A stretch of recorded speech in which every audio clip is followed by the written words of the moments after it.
Assalamualaikum warahmatullahi wabarakatuh. Perkenalkan, nama saya Kadi Kelvin, kelas 2A. Saya di sini akan membahas atau merangkum materi dari materi pertama sampai dengan materi ke-6 untuk menuntaskan UTS mata kuliah filsafat ilmu. Baik, langsung saja kita melangkah ke materi pertama, yaitu sejarah perkembangan filsafat. Filsafat berasal dari kata philo dan sophos. Philo berarti cinta dan sophos berarti hikmah. Jadi filsafat secara istilah berarti cinta terhadap ilmu dan hikmah. Filsuf pertama yang mengkaji tentang asal usul alam di zaman Yunani kuno adalah Thales.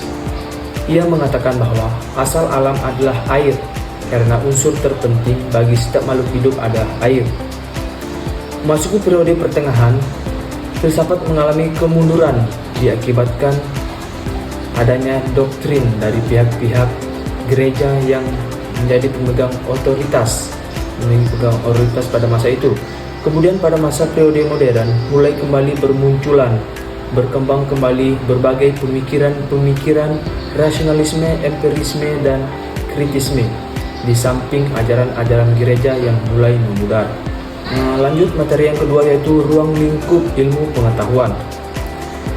Ilmu pengetahuan sebagai akomodasi pengetahuan sistematis dan teruji memiliki sejarah panjang yang terjadi dalam 3 era, yaitu zaman kuno, abad pertengahan, dan abad modern. Di zaman kuno, pengetahuan berkembang melalui observasi dan astronomi. Abad pertengahan, meskipun dipengaruhi kuat oleh agama, melihat penerjemahan dan pelestarian pengetahuan klasik, era modern ditandai oleh revolusi ilmiah, penggunaan metode ilmiah yang sistematis, dan penemuan-penemuan besar yang membentuk ilmu pengetahuan. Lanjut, materi yang ketiga, yaitu filsafat ilmu. Filsafat adalah cabang ilmu pengetahuan yang mempelajari tentang dasar-dasar pengetahuan, realitas, dan eksistensi dengan tujuan untuk mengetahui apa, bagaimana, dan mengapa sesuatu itu ada dan terjadi, serta hubungan ilmu dengan pengalaman manusia melalui pendekatan ontologis, epistemologi, etis, dan sosial. Filsafat bersifat relatif dan menyeluruh, sementara ilmu empiris terfokus. Secara historis, perkembangan filsafat ilmu dimulai dari pemikiran metafisis Yunani, yaitu Plato dan Aristoteles. Materi keempat, yaitu filsafat ilmu dan agama. Dapat kita simpulkan bahwa filsafat ilmu dan agama merupakan 3 jalan manusia dan memahami kebenaran dan realitas hidup manusia.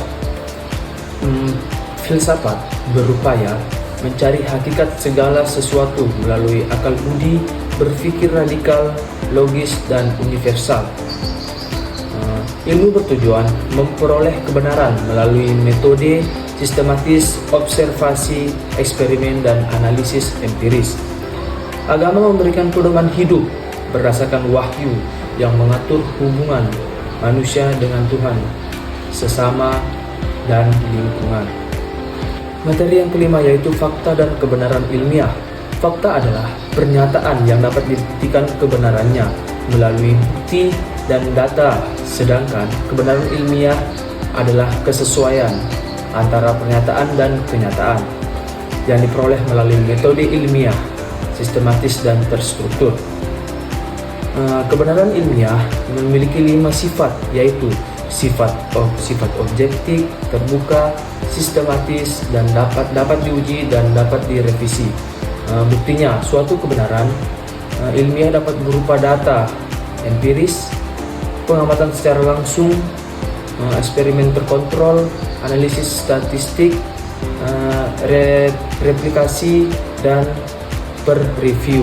Baik, selanjutnya melanjut ke materi yang terakhir, yaitu metode berpikir ilmiah. Dapat kita simpulkan bahwa metode rasional adalah penelitian yang sistematis dan logis dalam menyelesaikan suatu masalah dan mengambil keputusan dengan mengedepankan logika, fakta, dan data-data sebagai dasar pengambilan keputusan.